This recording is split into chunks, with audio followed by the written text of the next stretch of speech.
Hello.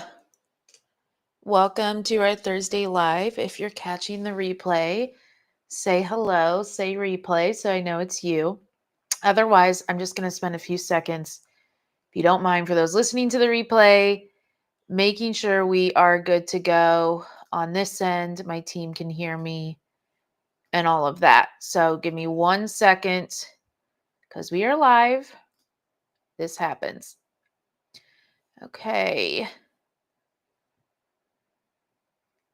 Team, just let me know if we're all good to go on that end. I know we were having issues last week with Facebook not working, which makes complete sense. Why why no one was commenting? Because I was like, this is the weirdest thing ever for people not to be commenting. That has never happened. So this was actually pretty nice to make sure. Okay, good. We're good to go. All right, let's get going. So, today we're going to be talking about scaling. And the reason I like to talk about this a lot is I did it and it took several years to really master and do, but I then was able to scale into this multi six-figure business. Then it became $1 million a year business. Then it's a multi-million dollar. And a lot of people who listen are new, okay? But a lot of people who listen are also scaling and they really want to scale. So I'm really excited about this to talk about this and how you can do this from anywhere in the world. And this was something that took me years to kind of figure out on my own because when I started, mentors were just really becoming a thing. Like they weren't as popular as they were now. And so it just really became this thing. And so I just wanted to, you know, really show you what to do and teach you how to do this. And then I'll dive deeper during our upcoming workshop. Okay. So I know that most of you have this dream that you really want this really steady. Hey, Amanda, thank you. I'm glad I could see comments. Really steady, predictable income, right? You're not getting in here to do a one and done deal. You want to build in consistent leads. You want to build in a consistent business. You want to live life pretty much on your own terms. And in order to do that, you have to do deals consistently from anywhere. And I tell people all the time, I'm like, I really want to show you that this is possible. So I do deals while traveling and I post what I'm doing and I post the pictures of how I'm doing it and my virtual setup so that you can literally do this anywhere. And so what we're going to do today is kind of break down this. We're going to break down the strategies. We're going to break down the tools. We're going to break down everything that we need to do to show you how to build this thriving consistent business that you can do anywhere and take it away from the sporadic that it is or the the no business that it is right now.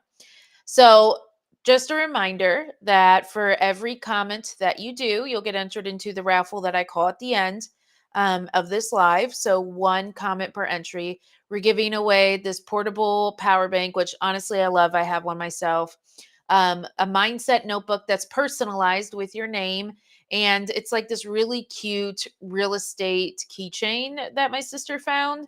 So thought that was cute because who doesn't love fun and functional prizes? So I wanted to make this a little more real estate related and all of that. Plus, who doesn't love a new notebook? So love to see you commenting. I see a few of my ladies on. It's good to see you. And let's really just dive in. But just remember, comment like crazy. It's totally fine. I love it. I do better. And I'll give more information out when I see comments coming in. It's just how I work. It's like the energy coming from the live. Okay. So the first thing you want to do, as we talked about, is you want to get really, really consistent in all of your business. You're going to lay this foundation. And this is very similar to last week, but it's also different because we're talking like systemized. Okay. So you're going to use a multi-channel approach, meaning that you really want to get consistent on your lead generation. And it's not a one and done thing. Yes, Sharice, whatever works for you. It's not a one and done thing. It's it's really doing this every single day, making this part of like your daily to-dos, just like you brush your teeth, just like how you brush your hair or whatever you do every single day without fail. You need to do it this ways too. This is how consistency is built. So you want to use this multi-channel approach, meaning that you're going to be calling somebody every single day, whether it's a seller, whether it's an agent, doesn't matter who it is. You want to be on the phone every single day. If you're running ads, you're consistently running ads. You're checking your ads for those inbound leads, right? Then if you're driving for dollars, you want to be driving for dollars consistently. Maybe if you're local, you'll go once a week, you'll pick the zip code, and that's what you'll focus on. Consistency, consistency, all right? Remember this in any business that you do, especially real estate. Consistency matters. It's not a one and done. It's not I can call once and then my business just thrives. It's every single day. And then this method, each of these methods can bring deals into your pipeline. So if you're talking to an agent every single day to get referrals and you start building relationships with agents, I had a lady on our office hours yesterday, one of my students, and she said, I'm getting so many leads from this agent right now. It's stressing me out. It was really, really cute. I don't know if she's on today. I didn't see her commenting yet, but she's like, I have so many. He's just sending me so many. That's a good problem to have. That's a really good problem to have. But you know what she does? She's consistent. She calls, she talks to agents every single day. Tools like Podio, Podio, or PropStream, they can help you track these leads. They can help you automate follow-ups. PropStream's good for leads, okay? Automating follow-ups, they can help you stay organized. I have Podio. I am transferring over to Go High Level. I talked about this last week just because it has more to support my business. It's also a lot easier to use. But you still have to build these ones out. In the beginning, good old Google Sheets lasted me a couple of years before I put the money and the time into really systemizing my business. Okay. So you want to do this every day, though, every day. So one of the things that I want to tell you right off the bat, your first homework, all right, ladies, is I want you to set a daily lead generation goal. Whether it's I'm going to make 20 calls, 10 to sellers, 10 to agents, or I'm going to make 15 calls to potential sellers, 5 to agents, or even I'm going to call 5 buyers a day. So then it's 10 and 5 and 5. You pick what you need, but you want to set a daily goal to call people every single day. You can pick what works for you. If you're brand new and you're still getting over the fear of talking to sellers, then just do 5 a day in the beginning. But remember, the more you can do, real estate is a numbers game. The more you can do, the quicker you're going to start seeing your success. Okay. So I want you to call every single day or running new ad campaigns once a week. Commit to showing up every single day, no matter what. This is how you scale. My advanced investors, every day, we forget the things that got us successful to begin with, and we forget and stop doing them. Why? I realized this a lot over the last couple of years. I'm like, I stopped doing a lot of the things that got me to where I was. So now that I have a team, I started making sure they were implementing a lot of the same tactics that I did. Okay, there we go. 5 a day. Commit, Shelly, no matter what. The next thing is you have to leverage. You have to leverage technology. No, do you absolutely need it to be successful? No. But do you want to make your life easier? Do you want to see yourself building? Do you want to do this from anywhere in the world? You're going to need to get used to technology. It may take you a little while in the beginner, but you want to work smarter, not harder here. Okay. So automation tools will be your best friend to scale without burning out, because to do 6+ deals a month, I cannot physically be on the phone every single day, all day, making calls, dealing with the follow ups, calling everyone all day, then also deal with my buyers, make sure everything's running to closing smoothly, make sure I'm handling this, and that, A, B, and C, right? So you have to start delegating things out and really using the automation that you can. Okay, where can you automate? What can be easier for you to make this happen? What pipelines can you build? You don't have to physically build them. Do it the old school way of good old Google Sheets, make some money, hire somebody else to do it, have them train you and your team. It works. Now, today, I know I'm like, there are a lot of newbies on, but there are a lot of you too who listen to this who have done deals. So I'm talking to you as well as far as automation and scaling. If you are wanting to create more time freedom, you have to leverage the technology so that you can scale and make it easier. Okay. So moving into next, I'll get to your question here in a minute, Sharice. Moving into next is building strong buyer relationships. I tell people all the time, in order to scale your wholesaling business, your money is in your buyers list. It's not in the sellers, okay? Because you're going to deal with them once or twice, and most likely that's it. But your buyers, they're going to buy from you time and time again. And when they learn to trust you and you're running your numbers right and they know they're getting a good deal and it's what they're always looking for, and you've built this relationship with them, they're not going to ghost you. They're not going to stop answering everything. Nothing like that. Okay. So, how do you build a buyer's list that is your most valuable asset? The very first thing you need to do is you can pull cash buyer lists. All right. You can pull people who have paid for cash. I use PropStream.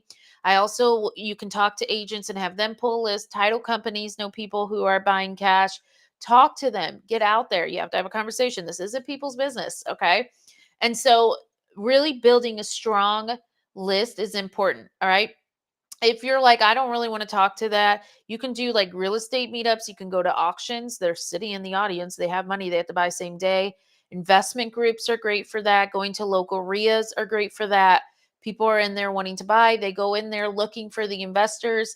They're trying to get cheaper properties at a more of a wholesale discount, right? So going there's perfect. Go to landlord meetups. Why? Because they're buying properties to land to be like, second, third, fourth properties. That's normal for them, right? To keep buying properties to rent out. So I really want you to do that. And then your next set of homework is out of those people that you're calling, I kind of gave it before, is to add I'm going to talk to 5 new buyers a day. And students, you already have a list of how to talk to them, how to vet them. You already have a script. What are the questions? All of that. But for the rest of you, really understanding and thinking, how would I, as a buyer, what questions would I want to be asked? What type of home am I looking for? Things like that to move forward. The next thing on this consistent action is it's not just for lead gen. It also applies to your relationships as well. So when you keep your buyers engaged with regular updates about the deals and the market trends and industry news, hey, what do you do now that a new presidency comes in? What are the policies? When you do that, it helps. I'm going to give you a really big example. When COVID hit, and this is when I learned about it, so this is why I'm sharing it with you, because when COVID hit, everyone was saying, get out of real estate, get out of real estate. And I was like, no, because I was listening to Laura and she had been through this many times and she said, stay in. And so then I actually asked her why. Why do buyers, why do investors want to stay into the business? And she did a bunch of lives on this, but we did deep dive. I actually created newsletters over the series of the first 3 months of COVID that went out to my buyers list with different reasonings of why this is working, what I'm seeing happening in the market shift, why they should not get out. What happened in COVID? Real estate boomed, and my buyers thanked me profusely. And now, who do they trust? Me. If I say, hey, it's time to slow down and give it a minute, I see this happening in the market, right? So, or hey, don't slow down, but buy at this price. I educate them why the 70% rule isn't going to work and how if they want it to work, it's not going to. But if they really want homes at 70% in this area, what they're going to have to do to get them at that percentage. So they learn to trust you because I communicate. I don't hide from them. All right. So you want to start creating, you could start with monthly. Eventually, you might want to get to bi-weekly newsletters that go out to your buyers list that kind of stay on the top of their mind and making sure they're taken care of, making sure that you're there. And then as far as building trust through communication with sellers, the same thing works.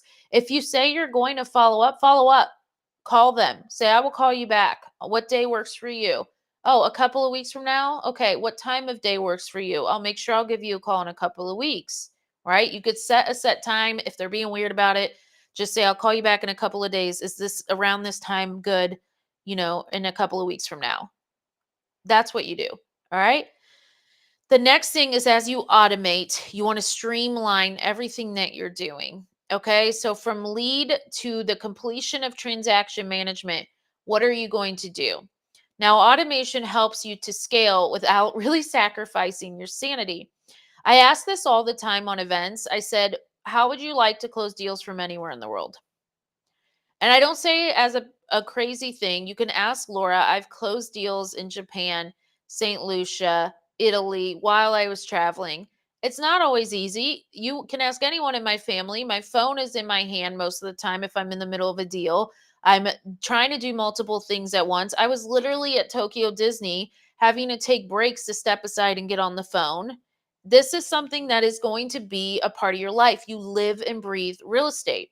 And that's okay though, because I'm standing in Tokyo Disney on the phone. So as an entrepreneur, you really have to shift your mindset to maybe I do have to work from time to time on my vacations while I'm with my family, but I wouldn't be in Tokyo Disney without this, right? Or I would have had to wait a few more years if I relied on my W-2, right? So really shifting your mindset to, I'm going to do this no matter what. I have been on cruises walking down the hallways answering on my phone.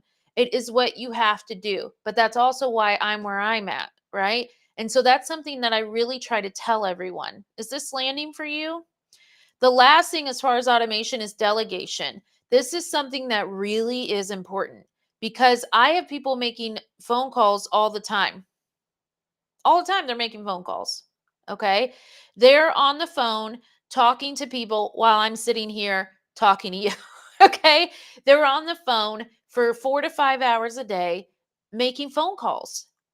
And every day it's different. Some days it's, one type of list, some days it's the next list, the next time it's an agent list. Then they repeat the cycle every day every day.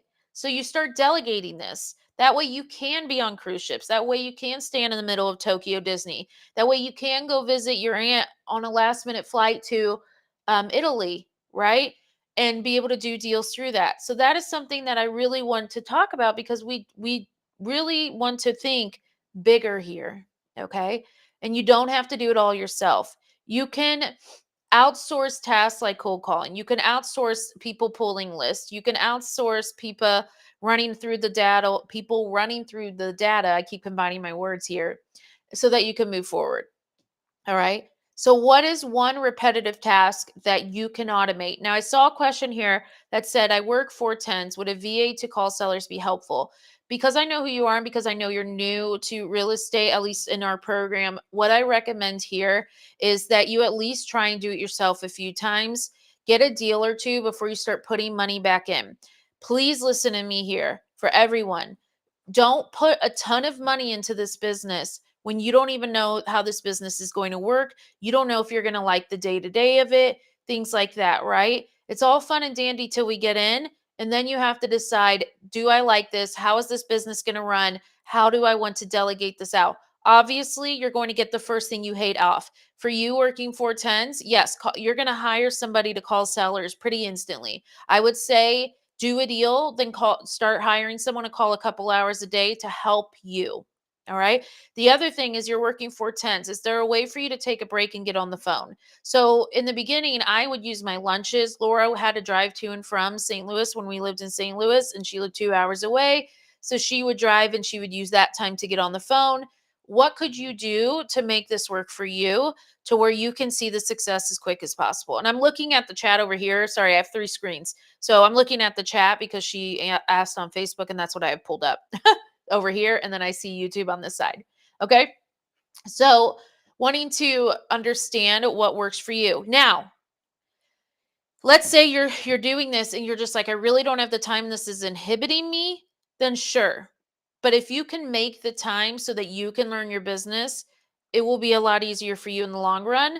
But some people will hire right off the bat, but I feel like they also feel lost and they don't know how to train properly their caller because they didn't do it. Right. So it just kind of is like a catch 22 there. You have to figure out what's more important to you right now. All right. All right. So moving forward is we're talking about the mindset shift. One of the mindset shifts is that you have to overcome the roadblocks, the I'm on vacation type of mindset when you're on vacation. Scaling is never without its challenges, okay? But every obstacle you have is an opportunity to grow your business to the next level and to the next level. And you cannot scale without inconsistent leads. So you really need to channel and strengthen that multi-channel approach. You need to be able to talk to leads, have a good follow-up system, because even if they weren't ready to sell a couple of months ago, you put it into their head. Maybe they're ready to sell now and you're going to call at the right time. I'm going to give you an example. My house in Cape, okay? My house in Cape, I was considering selling before I moved over here. And I was like, I don't know, it was the top of my mind. I went to my son's soccer game and I own a Jeep, and I don't know if any of you own a Jeep, but there's this thing called ducking where you leave rubber ducks on the Jeep. That's why you might see Jeeps with ducks everywhere on their front. Anyway, I had to take a few off because it was getting insane on mine. Anyway, I came back there was a duck there with a real estate agent's card. And I was like, oh, that's cool. I've been thinking about selling. I'll save the card. 2 weeks late go by, and I decided I'm going to officially go through with this. I am going to sell. And I was going to call agents the next day. I went back to the soccer place, the soccer thing. Guess what happened? I got ducked again. Follow up with the same card from the same agent. I called him. He ended up selling my house. So it's just weird, but it's just that little thing of follow up. It's that little thing of following up, even if you do not know what's going to happen. And so for you, if you're going to make a call and they say no, then you're going to do it again and you're going to call back and you're going to call back until they're like, look, I'm never going to fucking sell. Leave me alone. Okay. But until they say anything along those lines, I will continue to follow up, even if I extend my follow up for like 3 to 6 months out. All right. Staying at the top of their mind. The other thing is, some people talk about fear of scaling. Okay. Start small. Maybe start with one task you can delegate out when you get there, or outsource one responsibility. These are for my micromanagers, my control freaks out there, my type A's like me. It's really hard to give the portions of your business because you believe no one can do it as well as you do. But I will promise you this, there are people out there that can do it better. They can do portions of your business better than you can. Like for me, I don't like being on the phone. So there are a lot of people that love to be on the phone that aren't scared or care to cold call. They're used to it. They're fine with it. They get cussed out on the daily. So for them, they like it. Guess what? They're getting on the phone. All right. And they're talking every single day. So do the same thing. It's not about being perfect. And maybe they'll do the job 80% as well as you do, but they're doing it and you don't have to. So that's a win for me. But it's talking about, again, consistency, being persistent, and being flexible. This is a very resilient business. You have to be resilient. You are going to stay in the game no matter what, is what I tell myself. I tell Laura all the time when we get really aggravated with the seller, or we get bottlenecked at closing or anything like that, right? Like we feel like things are like slowing down for a second. I tell her all the time, what's the alternative? I do another job that makes 1/8, 1/10, 1/20th the money that I make right now. I have to go back to work. I don't like work as far as like into an office and W-2 work. I was like, that's not an alternative that I'm willing to go. I don't want that reality. So I say it all the time. Like, you have to just stay in the game. You have to believe that there's enough opportunity for you and operate from a place of severe confidence and not fear, even if you don't feel it. Okay, embody what the confidence will mean for you. And I always say, what's the alternative? And you'll hear me say that to the students, because one of the ladies was like, well, the alternative is I go back to work. And I said, but you're not going back to work, right? She said, well, yeah. I said, then don't give it an alternative that it's there. There is no plan B. When you don't have a plan B, you're going to see your success a hell of a lot faster. But you have to be resilient. You have to believe in abundance, and you have to balance it with life. Okay. I don't really believe in balance per se. I feel like there are going to be times where work takes over, and there are going to be times when family does. When you're building this business right now, you really have to put it all in, all your poker chips in. When you're scaling, all of it in. But then what's going to happen is you do got to take care of yourself. You got to have a little bit of a well, self, caring about yourself, taking care of yourself so you don't burn out as you scale. But you want to show up as your best self. You want to take care of yourself through this. You need to make sure you're sleeping.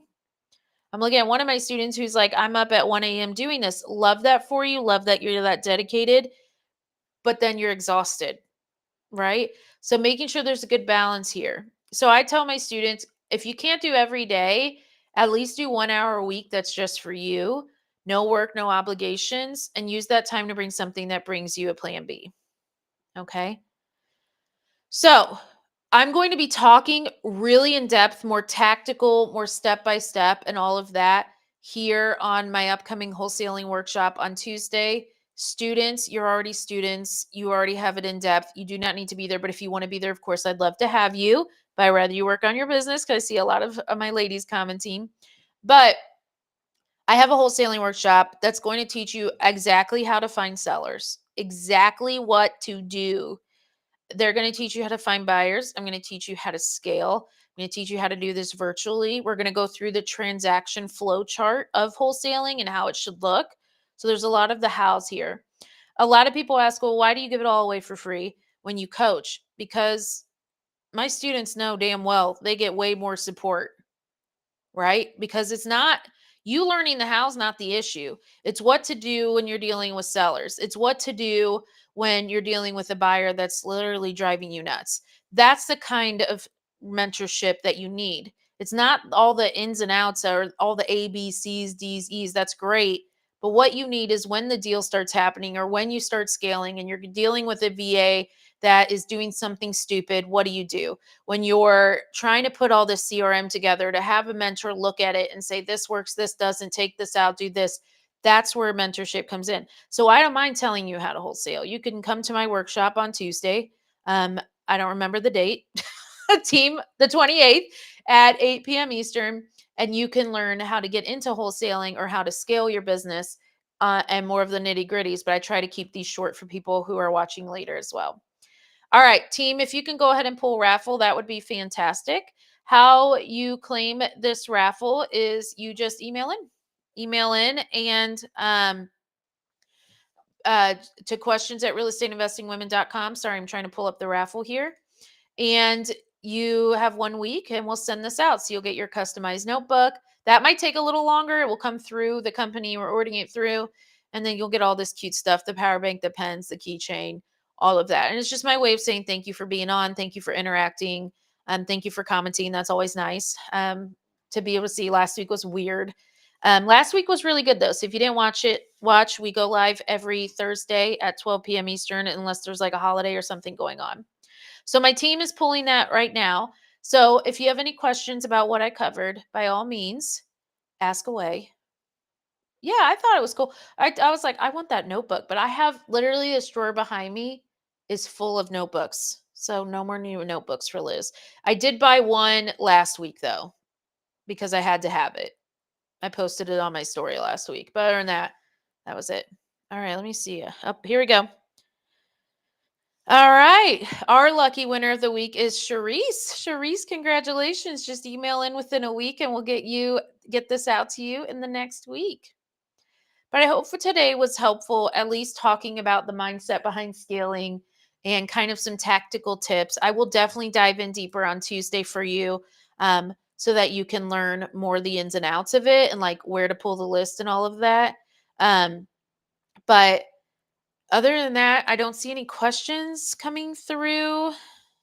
Team, do I have any questions on any other channels? I have so many journals. A lot of mine are power bound, but I absolutely love. I do too. There's something about like a new journal and all that. I'm at the end of my grateful journal because it's for 365 days. It drives me nuts that it doesn't end on January 1st, but I didn't get it till mid-January a couple years ago. So every time it ends like end of January, but still. Yeah, congratulations, Charisse. Okay. All right. Well, I don't see any questions. But I hope that this was helpful. Thank you, Ruth. And I hope that you all have a wonderful day. And I look forward to next week's live. We have a really good topic, and I hope to see you every week.